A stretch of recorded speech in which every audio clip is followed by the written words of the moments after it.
kusekulungile emzini omkhulu wenkosi enkulu yamaNazaretha inyanga yezulu ekuyona nkosi enyathele kulomuzi iwususa phansi kuze kufikela la ukhona njengoba sesisenkosini yesihlanu inkosi uNyazilezulu nje. Lo muzi umsuka wawo usuka esigodini senkosi yamaXimba ekuthiwa iBhobhonono. Lapho eBhobhonono ubukade wakhiwe khona lo muzi usuka ekuthenini indoda yakaMngwengwe eyayingumshumayeli ngaleso sikhathi yaba semkhomazi inkosi yamaNazaretha uLangaphuma Sikotha ehambele emkhomazi eceliwe umshumayeli uKhathi noma uKhathi ekwathi mayesethola uMngwengwe ukuthi uKhathi usemkhomazi ukuthi inkosi uShembe isemkhomazi ngoKhathi kwavuka naye umona omuhle kuye ukuthi afise ukuthi inkosi yamaNazaretha ilanga linyathele nalo kubo ezweni la kubo ngaye. Wabe seyoguqa enkosini yamaNazaretha ilanga ecela ukuthi baba nathi sicela ukwakhela indlu ekhaya. Yavuma inkosi yamaNazaretha athi kulungile ungayakha. Okwathi imali leyo ndlu isiyakhiwe yaphela ngo-1976 kwase kwehlela ukhulu igama lokuthi inkosi ilanga isisithele. Wasala-ke lo muzi useBhobhonono kungazeki ukuba kuzokwenzekani, kodwa inkosi yangena ezicathulweni inyanga yezulu wabe seyoguqa kuyo eyibikela ukuthi baba ezweni lakithi kunendlu ebesiyakhile kanje ngangiyoguqa enkosini ngicela ukuba ngakhe indlu. Yanginika isibusiso sokuthi ayakhiwe ayibangesanyathela-ke inkosi kuleyo ndlu.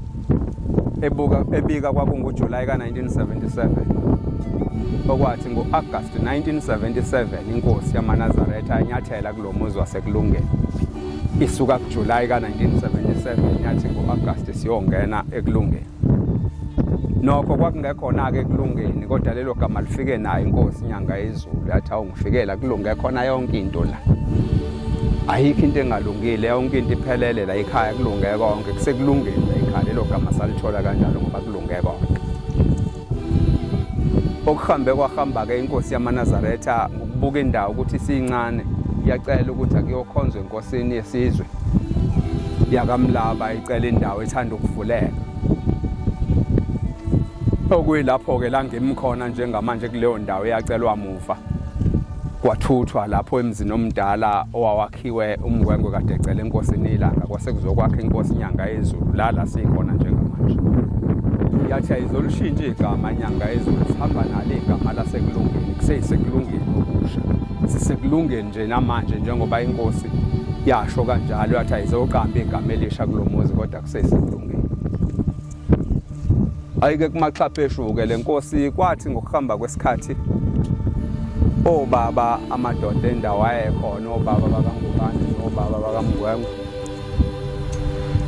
kwafika isikhathi la bethi bafisa ukwakhela uNkulunkulu indlu ekuyiplan. Base beyokhonza enkosini ukuthi baba besingafisi ukuthi sakhe indlu ethandwa inkosi yamaNazaretha. Sicela iplan enkosini yamaNazaretha. Yathi inyanga yezulu nizofuna indlu kumina. Mina ngizothi ngifuna isiteji. Siphelile isikhathi sokuba ngihlale endlini zodaka njengenkosi yasekuphakameni enanihlalisa ezindlini zodaka. Mina ngifuna isiteji, akhani isiteji. Kwanzima-ke emakhehleni ukuthi azothathana ahlanganise nani kwangaphezu kwawo ngoba isiteji asihleka kuyona indlu ebiza kancane. Abambeka akachibiyela indlu azama ukuba namandla ayo yayimbi yanakala. Kufike umuntu athi uzokwakha kunakale, kufike omunye athatha abekela ibeka khona kunakale, bathatha imali njalo bonke labantu.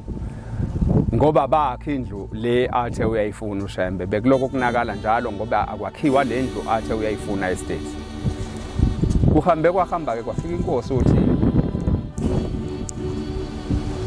singakhiwe lesitezi laze lasithela nothi iyafika inyanga yezulu unyazi lezulu kwabonakala ukuthi hayi nalo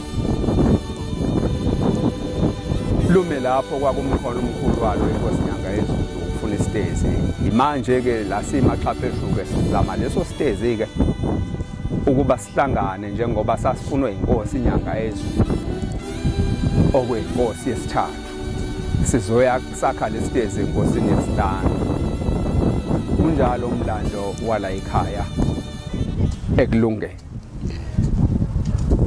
Hayi siyabonga baba Siyabonga kakhulu. yebo Ba oh mayelana nothando uzosha isikhona date yalo ukuthi nizoba nini la ekulungeni kunothando esinalo luzoshaya mhla ka-17 okuyileli sonto lakusasa olushawa yintsha yala eMkhambathini. Nokho-ke akube khona uthando kuthiwa lo lwentsha iyodwa kusuke kukhona nabazali bentsha nabagcotshwa bendawo kanjalo basuke bekhona ukulekelela lolu luthando njengokuba malushawa abadala nayentsha isuke ikhona futhi ishaya uthando kanye nabadala. Ke kunenye idate ke abayihlongozayo umhla ka-7 kaSeptember ukuba kuphinde kushawe uthando ke oselinqunywa abadala ukuba lube khona futhi phakathi komuzi wasekulungeni. Kodwa ke kuzoncika ekuthenini ke lolu luthando lumamaphi inkosi izobe imamaphi uma kuwukuthi kunokuba inkosi izobe iyentabazwe mhlambe liyohoxa ngezizathu ezithile ngoba sonke siyobe sifanele ukuba la inkosi ikhona intabazwe. hayi siyabonga ba yeah yes